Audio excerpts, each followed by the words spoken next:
Next question is from Kev Petroshin.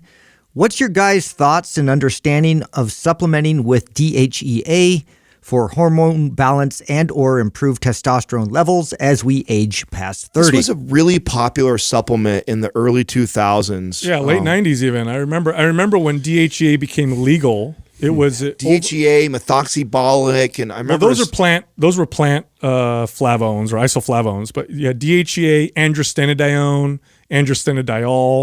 and these are legit hormones that are in the body that became available over the counter. Now you can't get androstenedione or androstenediol anymore, but you can still get DHEA. And I remember as a kid thinking, "Oh God, this is legal steroids. I can't wait to take this." Right, and so you take it, and then you get nothing. And here's why you get nothing.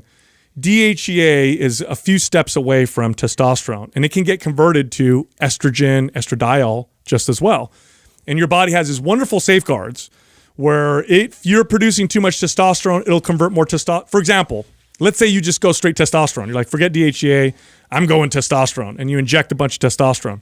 Your body can take that extra testosterone, convert it to estrogen, and then you develop these estrogenic side effects. That's why guys will develop breast tissue when they're taking too much testosterone, unless they're taking something that blocks that conversion. So DHEA is way up there in the chain of hormones when you finally get to maybe the favorable one. And so that's why there's a problem of trying to raise your testosterone by taking DHEA. Oftentimes you see an equal or more of a raise in estrogen or estradiol in men. And in women, you see the same thing. You don't see this what you're necessarily looking for. Now, there definitely are cases where people are low in DHEA. This can typically happen in people who are older.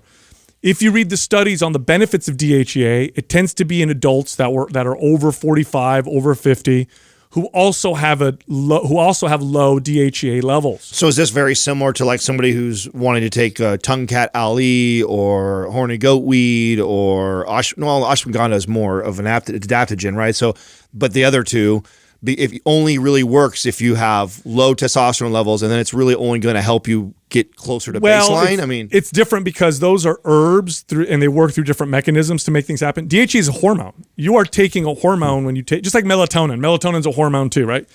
These are hormones that you're taking, and there's a lot of ways your body can use this hormone. Now, if you're low in DHEA, if you go to a functional medicine practitioner and they say, "Oh, your DHEA should be here," and it's really low, supplementing with it might help. Yeah. Might actually produce some health benefits. And you see this in older individuals. In younger people, if I take a 20-something-year-old or 30-year-old who's otherwise healthy and I say, "Hey, we're going to raise your testosterone. We're going to improve your performance by giving you DHEA." But their DHEA levels are fine. You're not going to see. That's my point. That's what I'm asking. How I was comparing it to tongue cat Ali and horny goat weed is if you already have good testosterone levels and you take those, you're going to feel nothing from it. But if you have low testosterone levels, you take those things. Sometimes that can help those people. Yes. Now let's say you have low testosterone levels and you're like, "I want to raise my testosterone with DHEA." Not necessarily going to raise your testosterone if the DHEA is fine. Yeah, it could raise your. There's a lot of reasons why your testosterone could be low. You could have a high, stress. You could have low free testosterone, right? You could have high converting to estrogen, right? So DHEA is, because it's like, I don't know if I could call it a parent hormone, but it's so far up the ladder that your body, there's so many things your body can do with it that it's not like you can't be like, "I'm going to take this and this is what I want my body to do with the DHEA." It doesn't necessarily work that way. So it's not, and by the way, androstenedione, okay, which now you can't buy. This was the one Mark McGuire got, right? Everybody made the big deal about him, which he wasn't taking. Yeah. He wasn't taking that. He was taking the real stuff. It was just a cream. Yeah.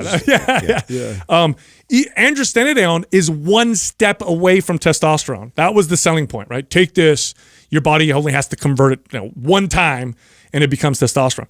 That even fell short because your body also did a bunch of stuff with it and took it and converted it. And you'd see guys, testosterone will go up, but so would their estrogen as a result. And it wasn't that much. It wasn't enough to make a difference. So DHEA the studies do show that there are some health applications, but it's pretty much narrowed down to people who have DHEA deficiencies who also tend to be older. And that's where you see, some of the benefit. Otherwise, it's not really going to help you out.